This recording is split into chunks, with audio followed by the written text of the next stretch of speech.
Hi, and welcome to Module 4.3, Halos of Health, Protected Greenbelts, and Productive Foodbelts. At an individual level, most of us can participate in decolonizing food with small gestures like growing herbs and potted vegetables on windowsills or balconies. We can get together and grow gardens in backyards or on rooftops. Communities of people and neighborhoods can take that a step further and build community gardens, grow tiny edible forests, offer kitchen soups, and co-create equitable access to farmers' markets. But we will need more than that to feed large eco-cities, especially as not everyone will want to or be able to participate in food production.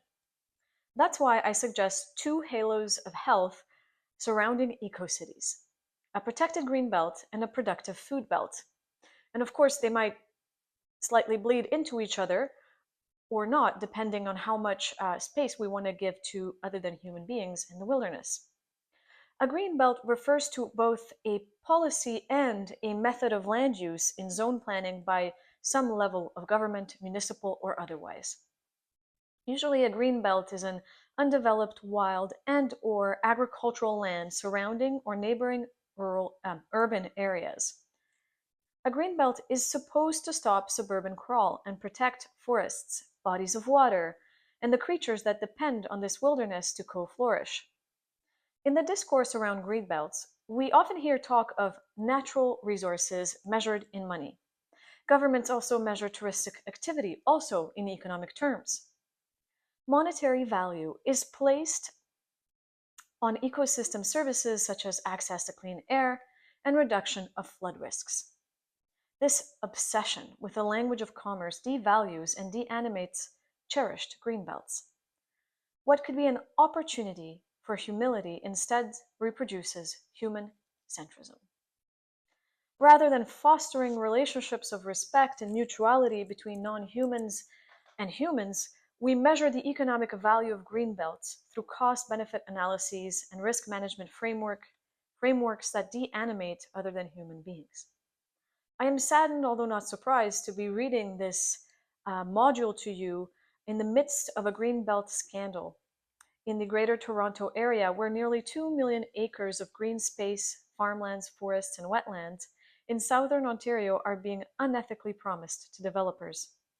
As allegations of corruption and investigations continue, and as the provincial government frames the move as a strategy to mitigate the housing crisis, what is eclipsed are the impacts on sentient and lively ecological milieus, and the violations of Indigenous land stewards who have been caring for these lands for centuries.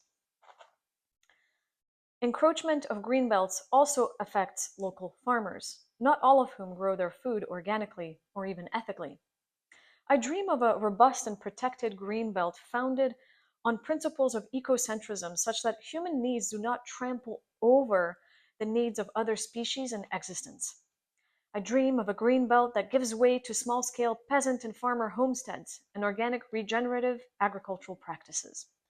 Regenerative agriculture includes a conservation and rehabilitation approach to food and farming systems by tending to topsoil regeneration, increasing biodiversity, improving the water cycle, supporting biosequestration of carbon,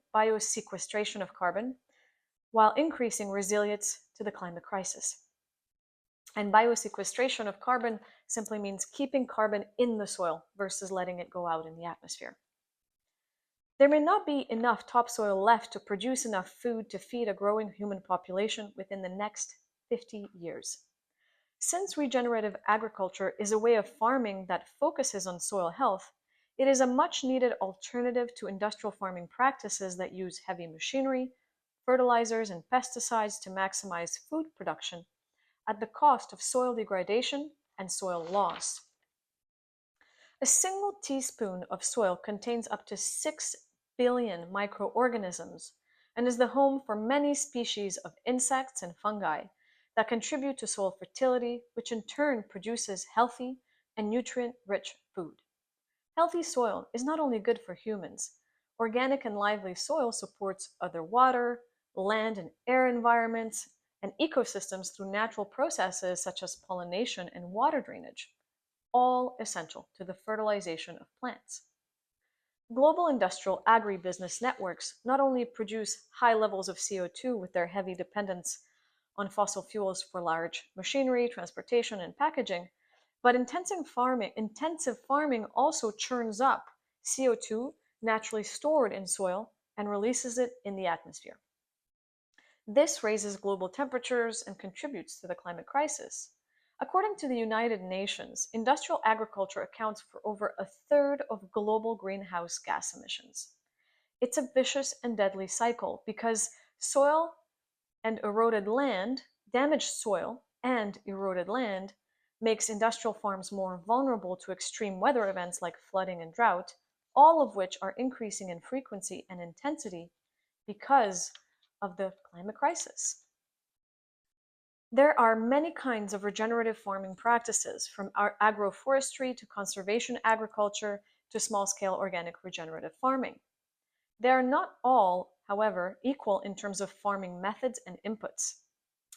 Although they do all involve some level of minimizing the plowing of the land to keep CO2 in the soil, they all improve water absorbency and leave vital fungi communities living in the soil undisturbed.